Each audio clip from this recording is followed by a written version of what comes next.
In this video, I'll show you how to scale objects in Inkscape using several different methods so you can resize graphics quickly and accurately. Whether you're designing logos, editing vectors, or preparing graphics for web or print, knowing how to properly scale objects is an essential skill in Inkscape. I'll walk you through manual scaling, precise numeric scaling, and how to use the transform panel for even more control. By the end of this tutorial, you'll be able to resize objects exactly the way you want without distortion. And if this video helps you out, make sure to hit the like button and subscribe to the channel for more simple Inkscape tutorials like this. Alright, let's get started. First, let's cover the basic setup. Select the object or group you want to scale using the selection tool. You can activate it by pressing the S key on your keyboard. Once your object is selected, you'll see 8 square handles appear around the selection box. These handles are what you'll use to resize the object. 4 handles appear on the corners and 4 appear on the sides. Each one allows you to scale the object in a slightly different way. Let's start with the most common method, manual scaling. Click and drag any of the corner handles to resize your object freely. As you drag outward, the object becomes larger, and as you drag inward, the object becomes smaller. However, if you scale freely without modifiers, the proportions can change.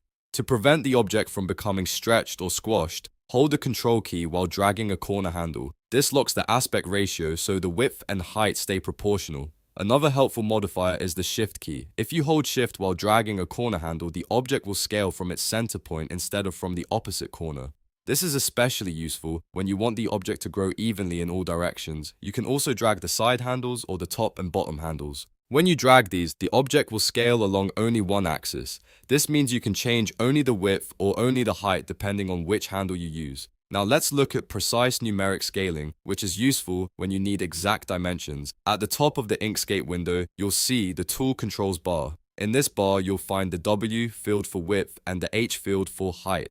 These values show the current dimensions of the selected object. If necessary, you can change the unit of measurement using the drop-down menu beside these fields. To maintain the correct proportions, make sure the padlock icon between the width and height fields is enabled. When the padlock is locked, changing one value will automatically adjust the other to keep the aspect ratio correct. Simply type a new value into the width or height field and press Enter to apply the change. Your object will instantly scale to the exact dimensions you entered. The third method is scaling using the transform panel, which gives you even more control. Start by selecting the object you want to scale. Then press Ctrl-Shift-M on your keyboard to open the transform panel. Inside the panel, click on the Scale tab. Here you can scale objects using percentages or specific dimension values. For example, entering 200% will double the size of the object, while 50% will reduce it to half its size. Make sure the option to scale proportionally is enabled so the object keeps its original shape. Once your values are set, click Apply and Inkscape will resize the object immediately. There are also a couple of important things to keep in mind when scaling. In the Tool Controls bar, you'll see an icon that looks like a line with arrows over a square. This controls whether stroke width scales with the object. If the option is enabled, the line thickness will grow or shrink as the object scales. If it's disabled, the stroke width stays the same even when the object size changes. Also remember that when scaling imported bitmap images, it's best to hold the Control key while resizing so the image keeps its original proportions and doesn't become distorted.